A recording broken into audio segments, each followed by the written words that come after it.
Hi friends, ಎಲ್ಲರೂ ಹೇಗಿದ್ದೀರಾ? ಇವತ್ತು ಅವರೆಕಾಳು ಉಪಯೋಗಿಸಿ ಮತ್ತು ಚಿಲ್ಕರ್ವೆ ಸೊಪ್ಪು ಉಪಯೋಗಿಸಿ ಯಾವ ರೀತಿ ಬಸ್ಸಾರು ಮಾಡೋದು ಅಂತ ತೋರಿಸ್ಕೊಡ್ತೀನಿ. ನಾನು ಒಂದು ಕಟ್ ತೊಗೊಂಡಿದ್ದೀನಿ. ಅದಕ್ಕೆ ಅವರೆಕಾಳು ಕುಕ್ಕರಲ್ಲಿ ಹಾಕಿ ಚೆನ್ನಾಗಿರೋ ನೀರು ಹಾಕಿಬಿಟ್ಟು ಅದಕ್ಕೆ ಸ್ವಲ್ಪ ಉಪ್ಪು ಹಾಕ್ಬಿಟ್ಟು ಬೇಯಕ್ಕೆ ಇಕ್ಬೇಕು. ಮತ್ತು ಬಸ್ಸಾರಿಗೆ ನಾನು ತೆಂಗಿನಕಾಯಿ ಎಲ್ಲ ಯೂಸ್ ಮಾಡಲ್ಲ. ಅದಕ್ಕೆ ಸ್ವಲ್ಪ ಬೇಳೆನ ಈ ಥರ ಬಾಕ್ಸಲ್ಲಿ ಹಾಕ್ಬಿಟ್ಟು ಅದರ ಜೊತೆಗೇ ಬೇಯಕ್ಕೆ ಇಡ್ತಾಯಿದ್ದೀನಿ. ಅದಕ್ಕೆ ಎಣ್ಣೆ ಸ್ವಲ್ಪ ಅರಿಶಿನ ಹಾಕ್ಬಿಟ್ಟು ತೊಳೆದ್ಬಿಟ್ಟು ನೀಟಾಗಿ ಇದರೊಳಗಡೆ ಇಟ್ಬಿಟ್ಟು 2 ವಿಜಿಲ್ ಅಥವಾ 3 ವಿಜಿಲ್ ಹಾಕಿಸಿ ಬೇಳೆನೂ ಅದ್ರ ಜೊತೆಗೆ ಬೇಯುತ್ತೆ. ಎರಡನ್ನೂ ಕುಕ್ಕರ್ ಮುಚ್ಚಿಬಿಟ್ಟು ಬೇಯಿಸ್ಕೊಂಡ್ರೆ ಬೇಳೆ ಜೊತೆ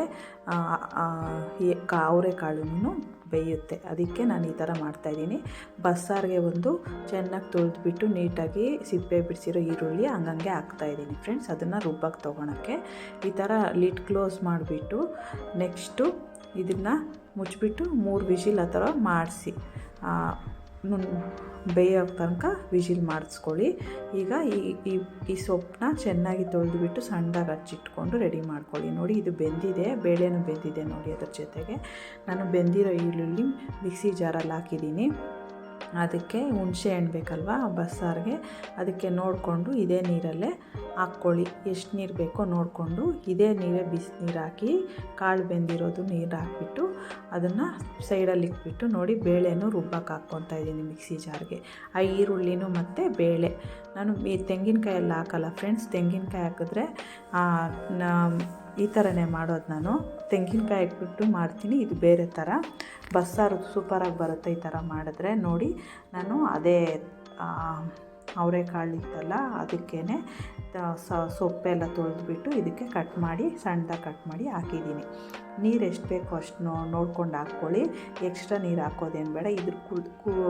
ಇದು ಕುದೀತಾ ಇದೆಯಲ್ಲ ಅದೇ ನೀರಿಗೇ ನಾನು ಸಾರು ರೆಡಿ ಮಾಡ್ತೀನಿ. ನೋಡಿ, ಇದಕ್ಕೆ ನಾನೀಗ ರುಬ್ಬಕ್ಕೆ ನೋಡಿ ಬೇಳೆ ಮತ್ತು ಈರುಳ್ಳಿ ಹಾಕಿದ್ದೆ. ಇದಕ್ಕೆ ನಾನೀಗ ಖಾರದ ಪುಡಿ, ಬೇಳೆ ಸಾರಿಗೆಲ್ಲ ಹಾಕ್ತಾರಲ್ಲ ಫ್ರೆಂಡ್ಸ್, ಅದನ್ನು ಇದಕ್ಕೆ ನಿಮಗೆ ಎಷ್ಟು ಖಾರ ಬೇಕು ನೋಡ್ಕೊಂಡು ಹಾಕ್ಕೊಳ್ಳಿ. ನಾನು 3 ಸ್ಪೂನ್ ಚಿಕ್ಕ ಸ್ಪೂನಲ್ಲಿ ಹಾಕ್ಕೊತಾ ಇದ್ದೀನಿ. ಅದಕ್ಕೆ ಜೀರಿಗೆ 1 ಸ್ಪೂನು ಮತ್ತು ಮೆಣಸು 1/2 ಸ್ಪೂನ್ ಹಾಕಿದ್ದೀನಿ. ಇದನ್ನು ಮತ್ತು ಬೆಳ್ಳುಳ್ಳಿ ಮತ್ತು ಕೊತ್ತಂಬರಿ ಹಾಕ್ಬಿಟ್ಟು ಇದಕ್ಕೆ ಚೆನ್ನಾಗಿ ನುಣ್ಣಗೆ ಪೇಸ್ಟ್ ಮಾಡಿ ಇಟ್ಕೊಳ್ಳಿ. ನೋಡಿ, ರುಬ್ಬಕ್ಕೆ ಇಷ್ಟೇ ಫ್ರೆಂಡ್ಸ್. ನಾನು ತೆಂಗಿನಕಾಯಲ್ಲಿ ಹಾಕಲ್ಲ. ಸೂಪರಾಗಿರುತ್ತೆ ಟೇಸ್ಟು, ತಿಳಿಯಾಗಿ ಚೆನ್ನಾಗಿ ಬರುತ್ತೆ. ನೋಡಿ, ಇದು ಕುದೀತಾ ಇದೆ. ಇದನ್ನು ಸೋದಿಸ್ಕೊಂಡು ಇಟ್ಕೊಬೇಕು. ನೋಡಿ, ಸೋದಿಸಿ ಇಟ್ಕೊಂಡಿದ್ದೀನಿ ನಾನು.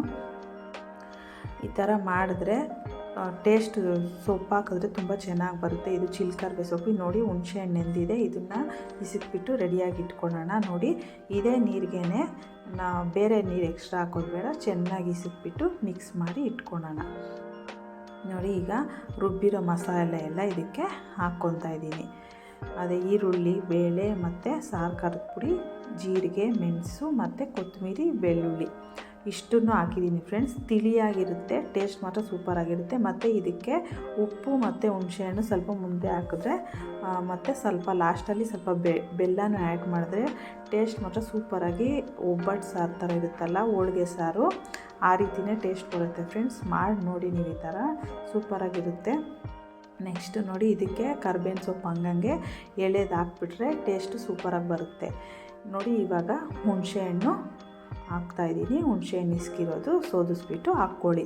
ಅದರಲ್ಲಿ ಜಾಸ್ತಿ ಕಸ ಇರುತ್ತೆ, ಅದಕ್ಕೆ ನಾನು ಈ ಥರ ಸೋದಿಸ್ಬಿಟ್ಟು ಹಾಕ್ತಾಯಿದ್ದೀನಿ. ನೋಡಿ, ಹುಣಸೆಹಣ್ಣು ಸ್ವಲ್ಪ ಮುಂದೆ ಹಾಕ್ಕೊಬೇಕು ಯಾವಾಗಲೂ ಬಸ್ಸಾರಿಗೆ. ನೀವು ಅದೇ ರೀತಿ ಮಾಡಿ. ಸ್ವಲ್ಪ ಬೆಲ್ಲ ಹಾಕಬೇಕು ಲಾಸ್ಟಲ್ಲಿ, ನಾನು ತೋರಿಸ್ತೀನಿ. ಆವಾಗ ಅದು ಕುದೀತಾ ಇರೋ ಟೈಮಲ್ಲಿ ಹಾಕಿದ್ರೆ ಚೆನ್ನಾಗಿರುತ್ತೆ. ನೆಕ್ಸ್ಟು ಇದಕ್ಕೆ ನೋಡಿ, ಈ ಥರ ಎಲ್ಲ ಎಷ್ಟು ಬೇಕೋ ಅಷ್ಟು ಹಾಕ್ಕೊಂಡು ಸ್ವಲ್ಪ ಜಾಸ್ತಿನೇ ಹುಣಸೆಹಣ್ಣು ಹಾಕ್ತಾಯಿದ್ದೀನಿ ಫ್ರೆಂಡ್ಸ್. ಅಂದರೆ ಮೀಡಿಯಮಾಗಿ ಎಷ್ಟು ಬೇಕೋ ಅಷ್ಟು ನೋಡ್ಕೊಂಡು ಹಾಕ್ಕೊಳ್ಳಿ. ನಿಮ್ಮ ಸಾರಿಗೆ ಕ್ವಾಂಟಿಟಿ ನೋಡ್ಕೊಂಡು. ಸ್ವಲ್ಪ ಹುಳಿ ಮುಂದೆ ಇದ್ದರೆ ಚೆನ್ನಾಗಿರುತ್ತೆ. ಓಕೆನಾ? ನೆಕ್ಸ್ಟ್ ಬಂದುಬಿಟ್ಟು ನೋಡಿ, ಎಲ್ಲ ಸೋದಿಸ್ಕೊಂಡು ಹಂಗೆ ಬೇಯಕ್ಕೆ ಇಕ್ಕಿದ್ದೀನಿ ಸಾರನ್ನ. ಸ್ಟವ್ ಆನ್ ಮಾಡಿಬಿಟ್ಟು ಇದಕ್ಕೆ ನೋಡಿ ಸ್ವಲ್ಪ ಬೆಲ್ಲ ಹಾಕ್ತಾಯಿದ್ದೀನಿ. ನೋಡಿ ಫ್ರೆಂಡ್ಸ್, ಈಗ ಸ್ವಲ್ಪ ಬೆಲ್ಲ ಹಾಕ್ಬಿಡಿ. 1 ಸ್ಪೂನು ಬೆಲ್ಲದ ಪೌಡರ್ ಇತ್ತು, ನಾನು ಅದೇ ಹಾಕಿದ್ದೀನಿ. ಓಕೆನಾ? ನೆಕ್ಸ್ಟು ಇದನ್ನು ಚೆನ್ನಾಗಿ ಮಿಕ್ಸ್ ಮಾಡ್ಕೊಳ್ಳಿ.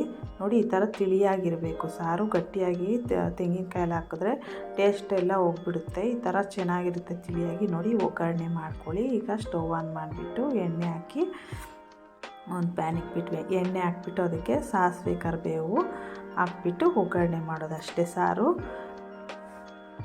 ಸಾಸಿವೆ ಹಾಕ್ಬಿಟ್ಟು ಒಗ್ಗರಣೆ ಹಾಕಿ ಸಾಸಿವೆ ಕರಿಬೇವು ಹಾಕ್ಬಿಟ್ಟು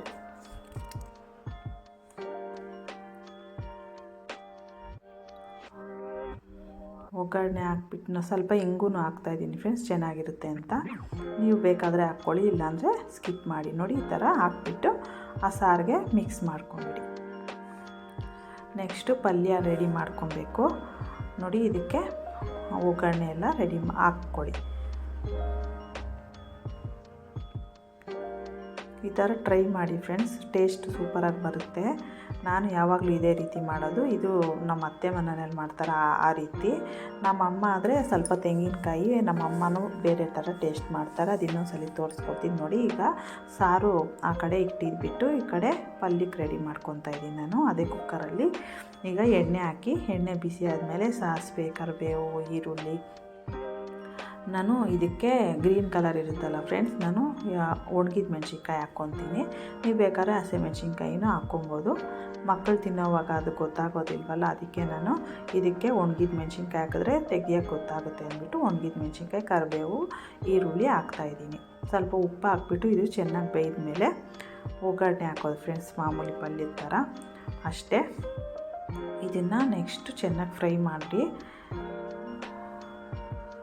ಜಾಸ್ತಿ ಫ್ರೈ ಆಗೋದೇನು ಬೇಡ ಫ್ರೆಂಡ್ಸ್, ಈರುಳ್ಳಿ ಸ್ವಲ್ಪ ಫ್ರೈ ಆದರೆ ಸಾಕು. ಎಣ್ಣೆ ನೋಡ್ಕೊಂಡು ಹಾಕ್ಕೊಳ್ಳಿ, ಜಾಸ್ತಿ ಹಾಕಬೇಡಿ, ಪಲ್ಯ ಚೆನ್ನಾಗಿ ಬರೋದಿಲ್ಲ.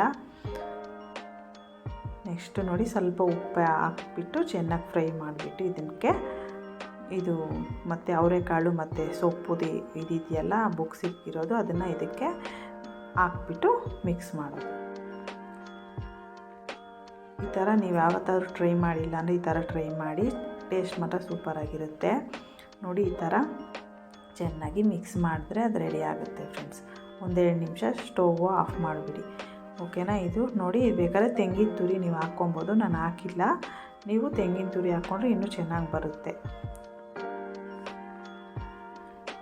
ಓಕೆನಾ. ಹಿಂಗೆ ನೋಡಿ ಈ ಕಡೆ ಆ ಕಡೆ ಹಂಗೆ ಸಾರೂ ಕಾಯ್ತಾ ಇದೆ ಫ್ರೆಂಡ್ಸ್, ಎರಡು ಜೊತೆಗೆ ರೆಡಿ ಆಯಿತು. ನೋಡಿ ಫ್ರೆಂಡ್ಸ್, ಈ ಥರ ಕುದಿ ಬರಬೇಕು. ಸ್ವಲ್ಪ ಹೊತ್ತು 1-2-3 ನಿಮಿಷ ಚೆನ್ನಾಗಿ ಕುದಿ ಬಂದಮೇಲೆ ಆಫ್ ಮಾಡ್ಕೊಳ್ಳಿ.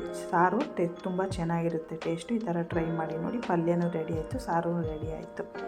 ನೆಕ್ಸ್ಟು ಇದಕ್ಕೆ ನಾನು ರಾಗಿ ಮುದ್ದೆ ಮಾಡಿದ್ದೆ, ಯಾವ ರೀತಿ ಮಾಡೋದಂತ ತೋರಿಸ್ಕೊಡ್ತಾ ಇದ್ದೀನಿ ನೋಡಿ. ಇದರಲ್ಲೇ ನೋಡಿ ಇದಕ್ಕೆ ನಾನು ಅಳತೆ ಪ್ರಕಾರ ಮಾಡ್ತೀನಿ. ಒಂದು ಪಾತ್ರೆ ಇಟ್ಕೊಂಡು ನಾನು ಅಳತೆ ಪ್ರಕಾರ ಮಾಡಿ ತೋರಿಸ್ಕೊಡ್ತೀನಿ ಫ್ರೆಂಡ್ಸ್ ನಿಮಗೆ. ನೋಡಿ ಸ್ಟವ್ ಆನ್ ಮಾಡಿಬಿಟ್ಟು ನನಗೆ ಕಪ್ಪಲ್ಲಿ 2 ಕಪ್ಪು ನೀರು ತೊಗೊತೀನಿ. 2 ಕಪ್ ನೀರು ತೊಗೊಂಡ್ರೆ ಅದನ್ನು ಹಾಕ್ಕೊಂಡ್ಬಿಟ್ಟು 1 ಕಪ್ಪು ರಾಗಿ ಹಿಟ್ಟು ತೊಗೊಬೇಕು. ನಾನು ಈ ಥರ ಅಳತೆ ಮಾಡಿಬಿಟ್ಟೆ ಫ್ರೆಂಡ್ಸ್ ತೊಗೊಳೋದು. ಫಸ್ಟು ನನಗೆ ಬರ್ತಾ ಇರಲಿಲ್ಲ, ನನಗೆ ಅಮ್ಮ ಹೇಳ್ಕೊಟ್ಟಿದ್ದು ಈ ಥರ ಮಾಡಿದ್ರೆ ಈಸಿಯಾಗಿ ಬರದೇ ಇರೋರು ಮಾಡ್ಬೋದು. ಒಂದು ಸ್ವಲ್ಪ ಎಕ್ಸ್ಟ್ರಾ ಹಾಕ್ಕೊಳ್ಳಿ. ಏನಾದರೂ ನಿಮಗೆ ಸಾಲಿಲ್ಲ ಅಂದರೆ ಬೇಕಾದ್ರೆ ನಾವು ನೀರು ಕಾಯಿಸ್ಬಿಟ್ಟು ಹಾಕ್ಕೊಬೋದು. ನೋಡಿ ಈ ಥರ ಇದು ಕುದಿಯೋಕೆ ಇಟ್ಟಿದ್ದೀನಿ. ಇದಕ್ಕೆ ಸ್ವಲ್ಪ ಉಪ್ಪು ಸ್ವಲ್ಪ ತುಪ್ಪ ಹಾಕ್ಬಿಟ್ಟು ಇದನ್ನು ಕಾಯೋಕೆ ಇಡಬೇಕು. ಇದು ಚೆನ್ನಾಗಿ ಕುದ್ಮೇಲೆ ನೋಡಿ ಸ್ವಲ್ಪ ತುಪ್ಪನೂ ಹಾಕಿದ್ರೆ ಗಂಟಿಲ್ದಿರ ಬರುತ್ತೆ ಅಂತ. ಇದು ಬೇಕಾದ್ರೆ ನೀವು ಎಣ್ಣೆನೂ 1 ಸ್ಪೂನ್ ಹಾಕ್ಕೊಬೋದು. ನೋಡಿ ಇದಕ್ಕೆ 1 ಕಪ್ಪು ಅಕ್ಕಿ ಹಿಟ್ಟು ಈ ಥರ ಸ್ವಲ್ಪ ಉದುರಿಸಿದ್ರೆ ಗಂಟು ಹಾಕಲ್ಲ ಅಂದ್ಬಿಟ್ಟು ಈ ಥರ ಹಾಕಿದಷ್ಟೇ. ಇದು ಚೆನ್ನಾಗಿ ಕುದೀತಾ ಇದೆ. ಈಗ ಹಿಟ್ಟು ಹಾಕ್ಬಿಟ್ಟು ಸ್ಟೌವು ಸಿಮ್ಮಲ್ಲಿ ಇಟ್ಬಿಡಬೇಕು.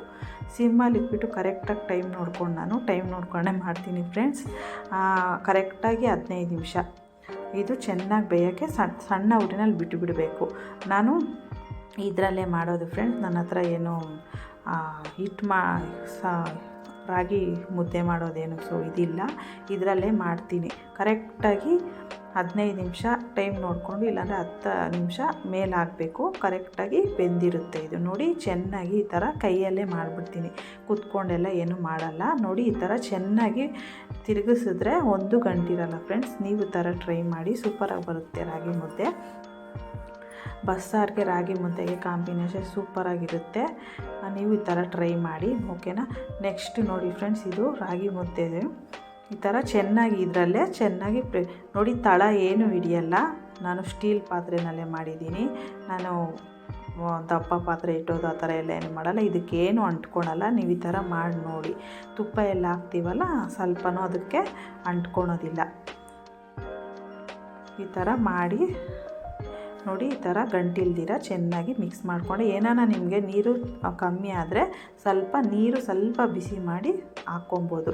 ಸ್ವಲ್ಪ ಹಿಟ್ಟು ಕಮ್ಮಿ ಆದ್ರೂ ಸ್ವಲ್ಪ ಹಾಕ್ಕೊಂಡು ಈ ಥರ ತಿರುಗಿಸಿದ್ರೆ ರೆಡಿ ಆಗುತ್ತೆ. ನೋಡಿ ಫ್ರೆಂಡ್ಸ್, ಒಂದು ಗಂಟು ಇಲ್ದಿರ ರೆಡಿ ಆಯಿತು. ಇದನ್ನು ರೆಡಿ ಮಾಡಿ ಬಸ್ಸಾರು ಜೊತೆ ತಿಂದರೆ ಸೂಪರಾಗಿ ಇರುತ್ತೆ. ನೀವು ಟ್ರೈ ಮಾಡಿ ನೋಡಿ. ಈ ಥರ ಚೆನ್ನಾಗಿ ಮಿಕ್ಸ್ ಮಾಡ್ಕೊಳ್ಳಿ. ಕೈಯಲ್ಲೇ ಮಾಡಿಬಿಟ್ಟೆ. ಕುತ್ಕೊಂಡೆಲ್ಲ ಮಾಡೋಷ್ಟು ಜಾಸ್ತಿ ಏನಿಲ್ವಲ್ಲ ಫ್ರೆಂಡ್ಸ್. ಸ್ವಲ್ಪ ಇದ್ದಾಗ 2 ಮುದ್ದೆ 3 ಮುದ್ದೆ ಮಾಡಿದಾಗ ಈ ಥರ ಮಾಡ್ಕೊಳ್ಳಿ. ನೋಡಿ ಚೆನ್ನಾಗಿ ಬೆಂದಿದೆ. ಇವಾಗ ಇದನ್ನು ಮಣೆ ಮೇಲೆ ಹಾಕಿ ಚೆನ್ನಾಗಿ ರೌಂಡು ಮಾಡಿಟ್ಕೊಳ್ಳಿ. ಸೂಪರಾಗಿ ಬರುತ್ತೆ. ನೋಡಿ ಚೆನ್ನಾಗಿ ತೊಳೆದ್ಬಿಟ್ಟು ನೋಡಿ ಮಾಡ್ಕೊಳ್ಳಿ. ಈ ಥರ ಬಸ್ಸಾರು ಜೊತೆ ಮಸಾಲೆ ಸಾರು ಜೊತೆ ಸೂಪರಾಗಿರುತ್ತೆ ಫ್ರೆಂಡ್ಸ್. ಟ್ರೈ ಮಾಡಿ. ಈ ಥರ ಯಾರ್ಯಾರಿಗೆ ನಿಮಗೆ ಬರುತ್ತಾ ಇಲ್ವಾ ನೋಡಿ, ಟೇಸ್ಟ್ ಮಾಡಿ ನೋಡಿ, ಹೇಳಿ ಯಾವ ರೀತಿ ಇತ್ತು ಅಂತ. ನಿಮಗೂ ಮುದ್ದೆ ಬರೋದಿಲ್ಲ ಅಂದರೆ ಕಮೆಂಟ್ ಮಾಡಿ ತಿಳಿಸಿ. ನನಗೆ ನಮ್ಮ ಅಮ್ಮ ಮಾಡಿಕೊಡೋದು ಹೇಳ್ಕೊಟ್ಟಿರೋದು.